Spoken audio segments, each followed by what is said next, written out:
Wonderful, wonderful, beautiful people. A pleasant afternoon to you, Sunday afternoon. If you have not yet made Jesus Christ your personal Lord and Savior, please feel free to do so. He's the best being ever. Certainly, that would be the best test decision you could ever make. All right, beauties, listen now. So, I wasn't alive yesterday. I'm going to keep it real with everybody. And sometimes you kind of will get a little heated, and you just get upset and say a few things. It may not, I wouldn't say a few things that are like over the top rude, but I suppose with the outburst it may come across really bad. And we're adults, and you want to know that you're not disruptive on somebody else's live. And I said to myself, the host was correct. We there was a certain class and decorum that is held on that particular live. And I had to make amends, and I apologized, profusely and sincerely, both to the host and to the panelists and to those who would have been listening in and watching in. And it just been on my mind to look at the benefits of an apology, because sometimes people fail to do it because of various reasons: ego, being afraid that their apology is going to be rejected, they don't feel regretful, or they're not remorseful. I mean, a plethora of reasons. But I want you to understand the power of an apology. And I'm talking about a sincere apology, not just uttering the words, I am sorry, for saying its sake. An apology has numerous benefits, both for the person giving it and the person receiving it. So the encoder and the decoder.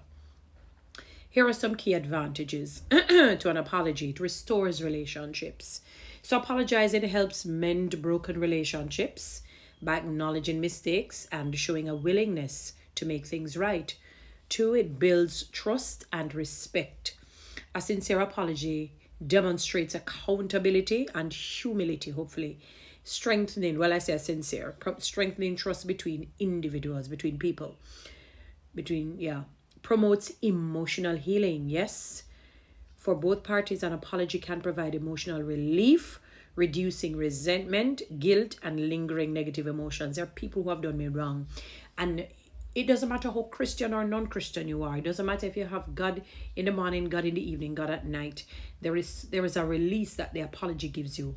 And there are people who owe me and owe others an apology for the wrongs that they have done to us. And you know that once you hear that sincere apology, it just releases the burden. It's like that's the key. That is a piece of the puzzle that's missing. There's no other thing that can actually cure it. You can forgive them, but you forgive, but there is something missing, and which is the apology, the ingredient for that pie.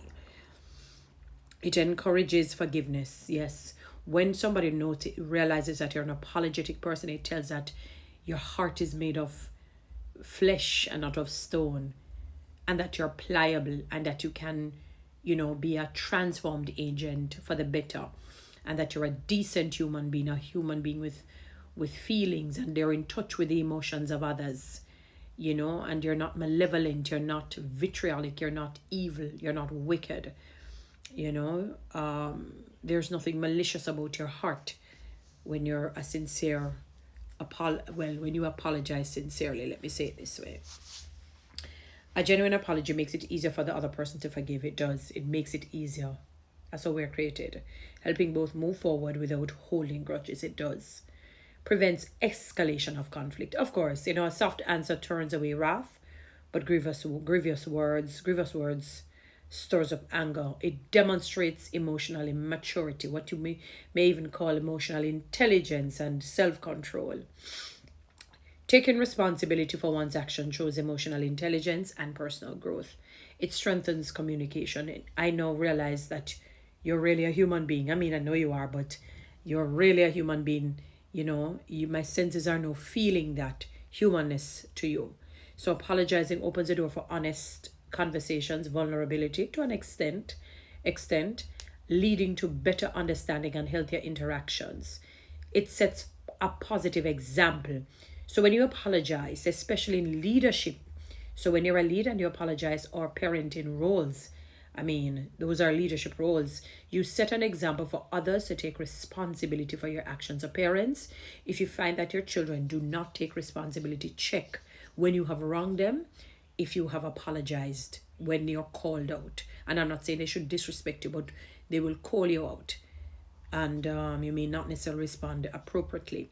It improves mental and emotional well-being. Yes, because there are many people who are grappling with forgiveness because they know they have been wronged, and people refuse to say I am sorry, and it is something that I grapple with. I can't fathom, I can't understand how you know over the years you have done somebody wrong time and time and time again and refuse to apologize. Holding on to guilt or unresolved conflict can be mentally exhausting.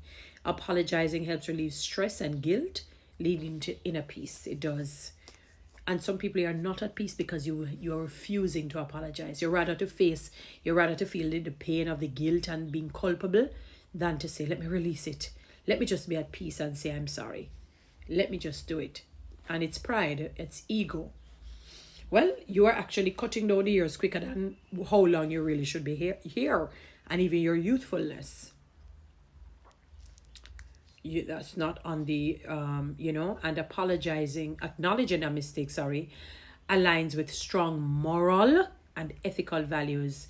You're morally upright, you're ethically sound, and it reinforces your character and self-respect. So when you're somebody who will apologize, you're apologetic. It speaks to who you are, as an individual.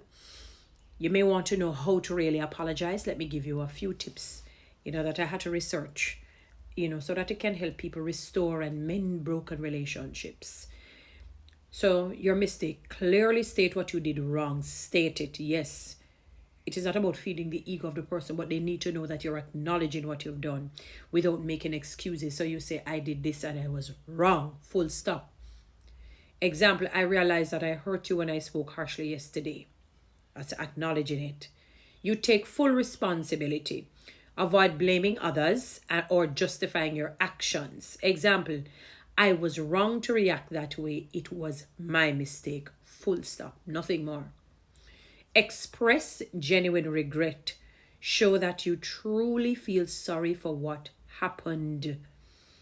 Example, I regret my words. I was wrong with the words I used to you because I know they caused you pain. I'm sorry. And that's it.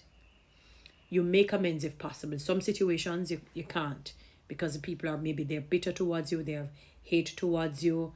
It's it's hardness of their hearts because of years of built up. And you just took them over the top.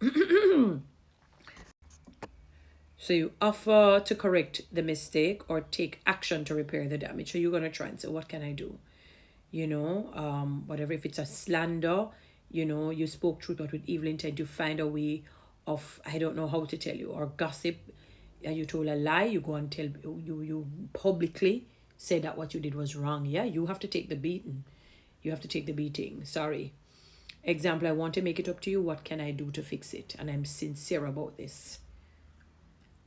Assure it won't happen again.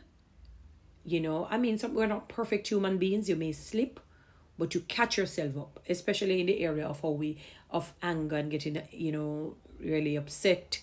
That's something that it takes time to really, control and get under control. And that's emotional intelligence. But you make efforts, clear-cut efforts of respecting people and their boundaries and who they are as a human. So show that you have learned from your mistake and you will work to improve. I will be more mindful of my words in the future, very much so. And give the other person space. Allow them to process their feelings and respond in their own time. If somebody takes a baton and hit me on the knee and break my bones will heal, but I'm going to need time because the bone is broken. So I have to go through the healing pain. So I can't just get up and start to walk immediately because the bone is broken. But once it is healed, I will begin to walk again. So when you hurt somebody, people say, oh, you need to forgive. It's not a matter of forgiveness. They're hurt. So they need to heal. Something is broken in them. So it needs to fix. And don't over apologize. I'm sorry. I know sometimes you really want to. If you say it a few times and you realize and you see the person's going like this, stop. Stop, because it may seem insincere. And don't say sorry, but if you never do this, I would not have done that. Wrong. Guys, you know what to do. TikTok, YouTube, subscribe, give me a like, and thank ya.